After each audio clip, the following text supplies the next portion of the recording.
Hi guys! Today I'm going to be doing my first ever Thriller of the Month. So Thriller of the Month is going to be a new segment I do where once a month at the end I will tell you one of the best books I've read that month that fit within the thriller genre. Now, as you can probably guess, this one will feature a clown. The book I've chosen for this month's Thriller of the Month is Down in a Cornfield by Adam Caesar. I absolutely love this book. I read it recently. I thought it was so much fun. It was a kind of combination between thriller and horror. And I had never really read a slasher horror book before. I thought it'd be quite new and fun.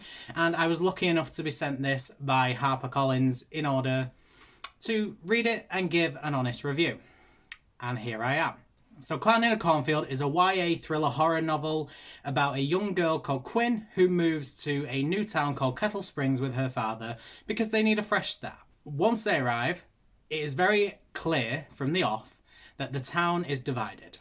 There is the older generation who, since the town factory is shut down, wants to make the town great again. They want to get it back to its traditional values to really boost the town and make it what it was. And then there's the younger generation who says, I don't really care about that. I want to have fun, party, and get the hell out of this town because I don't want to be here for the rest of my life. It's very clear from the off that there is a divide. And then one night when the kids are out partying, a homicidal clown goes on a spree and decides to cull the town of its rotten children because that is the only way the town will get back to what it was and be great once more. Now, this story was excellent. I was initially a bit skeptical because I'd never read a slasher horror book before. I thought I was quite worried about how it was going to go, and I was looking forward to it at the same time. So when I got in, I initially felt it was kind of a slow build, and it was a nice slow burn. It wasn't too fast, it wasn't too into it too quickly. It was nice and slow, and it built up very, very slowly. We got to meet all of these characters. We got to meet Quinn. We got to meet her father. We got to meet the new kids that she meets and becomes friends with, as well as a group of people who were involved in an incident the year before, and the town is still recovering from that as well. These kids that she meets are known as the bad kids because they are sensations online. They film videos and pull pranks on people within the town and have them posted for everyone to see. And that is what the adults really don't like. They don't like that everything has just become a joke to them, and the fact that these kids can cause chaos and destruction just for a joke, they really don't like it. Then the town mascot Frendo goes on a absolute killing spree, and wow, that was dramatic. It was amazing how it built up slowly, and then when it finally got into it, it was just bam, right there. And I loved how it was done because I personally am not someone that has read too much horror. I have read a bit, primarily supernatural horror, so it doesn't really involve the blood and guts and things like that. So when I started reading this, I was a bit concerned it was going to go a little bit overboard and I wasn't going to be a fan. Turns out it was a very, very good mix. And when HarperCollins contacted me and said, hey, do you fancy reading this? I said, sure, because they build it as a thriller slash horror. And I think that was a perfect way to describe it because it was a nice YA novel that built up the drama ever so slowly, and then it got into a horror part, but it wasn't just inundated with blood and guts and gore and the typical horror things that some people love to see. I'm not one of those people. I love the drama and the fear that comes out of reading a horror book. I don't love the blood and guts. That's not something that really interests me. I love the fear and the drama that kind of forces me to think, oh my God, I don't know who's safe, who's going to die, I have no idea what's happening. And this book did that perfectly. It was excellent. The writing style was so well done because it was so easy to read, and that is one of the reasons I love YA novels. Anyone that's watched my channel knows I love YA novels, and this was a YA thriller horror, and the writing style was just so easy to get into. You could read it, it wasn't that big of a problem. The chapters were nice and short, like not the shortest I've read, but it wasn't 30 or 40 pages per chapter, so it was an excellently paced book. I felt as though the pacing was very good. Initially, I was quite concerned that the pacing was quite slow because I said it had this slow build. Then when I got into all of the horror aspects, I realised that had any of that horror part come into it earlier, it would probably have been a little too much. So it was quite perfect because it built up at a very good pace.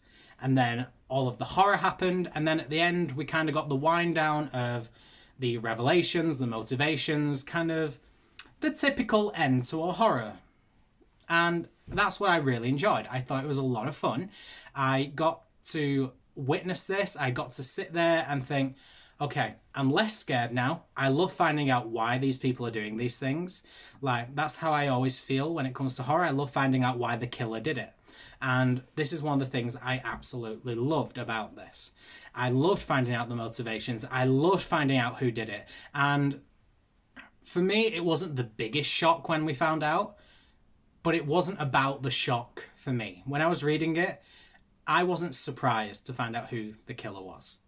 But when I found out, I was like, I'm so glad it's you because I want to know why it was you. And that was one of the things I loved, finding out why they did it and finding out kind of the psychology of these people as well. Like, finding out why these kids were acting the way they were acting, finding out why the adults were acting the way they were acting, finding out why the killer was acting the way they were acting. It was really interesting to see kind of like the psychology behind everyone's motivations, and I absolutely loved it. Now, this book got a 5 out of 5 from me. I could not recommend it enough. I'm someone who's absolutely petrified of clowns. I can see myself in the camera, and I am scared, even though I know it's me. But I loved it. I loved knowing that the killer was a clown because I knew that already added fear for me. And just the description of what the clown looked like, the description of when Quinn first moves into her house, this is not a spoiler in any way, but when Quinn moves into her house, she sees the picture of the clown painted on a barn or a factory just outside her window because the clown, Friendo, is the town's mascot. So the clown is everywhere. And that was one of the things I loved as well, the fact that the clown was everywhere. You couldn't escape this clown. And I was terrified of it. And I honestly could not tell you how much I loved it. I loved seeing the psychology of these characters. I loved the character of Quinn. I feel as though she was a very real character. She was not the stereotypical final girl survivor of a book or of a horror movie. She didn't really fall into any of the stereotypes. She was the new girl. That's pretty much the stereotype she was. But I loved the realistic character. I love seeing her internal monologue as this was going on because she gave real reactions. I feel as though if I was in that situation, her reactions were the ones I would be having. And it was just, it was faultless for me. I absolutely loved it. If I was going to point anything out that was perhaps a little bit of an issue for me, there was an epilogue. Not very long. I think it was like 3 or 4 pages long. Personally, I didn't get it. I didn't understand it. I got the bulk of it. I understood what was happening. I just didn't understand why it was happening. And I got really confused. And that's really one of the only things. And really, one major thing for me, but it didn't affect my rating in any way. I loved it. I went along the story, but there was just one tiny thing. It kind of bothered me afterwards. And it was almost like the realism aspect of this story.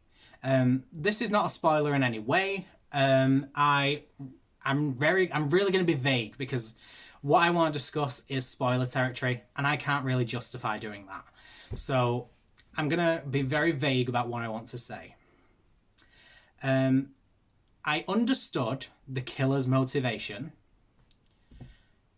There was a tiny part of me that felt it was a bit too out there of a reason, or I don't know. I don't know how to describe it. There was something. If you have no interest in reading this book or you have read this book already, contact me because I would love to chat to you about this one tiny thing.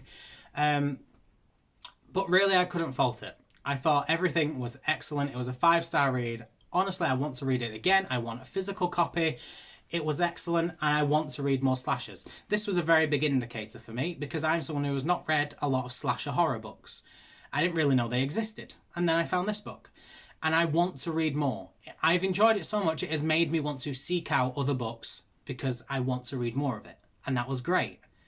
So to end off, the only thing I want to let you guys know is any content warnings for this book. Obviously, there is going to be some content warnings in a thriller/horror book. So there is going to be murder, there is going to be deaths, there is going to be blood, there is going to be a loss of a loved one, and there is going to be betrayal. And that is really the only content warnings I can give. There aren't really much more. Other than a typical horror, people are going to get killed. You need to know people will get killed. Other than that, it's a free game. So that is all I have to say. I love this book, 100% would recommend it. But how did I forget to mention this? In the UK, the book is actually not out until the 17th of September 2020. So if you are watching this before then, I will put the Amazon link down below. So make sure you go and check it out, get a pre-order in. I don't really know if it's out in the States yet. A lot of people I'm seeing online getting physical copies, and I'm assuming they have got the book in the States because it's out. I don't know. I actually also found it on Scribd. So I'm assuming it is out. But it's not out in the UK until the 17th of September. So make sure you pre-order or buy the book. It's really good. I would give it a go. I think it's also a really good entryway into the horror genre, because as someone who doesn't read a lot of horror myself, I thought it was kind of a perfect entry because it wasn't too much. It was very grounded in thriller. There was a lot of horror elements, but it was nicely grounded in thriller, and that was one of the things I really enjoyed about it. So go and give it a go. I really would recommend it. If you have read this book, please drop some comments down below, non-spoilers please, of what you thought.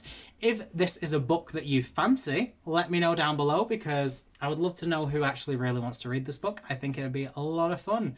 And that is it from me. So thank you so much for watching this review of Clown in a Cornfield, and I'll be back next month for the next thriller of the month. And as usual, I post every Monday, Wednesday and Saturday. So give me a thumbs up, give me a comment, make sure you are subscribed and click the bell so you're always notified. And until next time, I will see you guys later. Boo!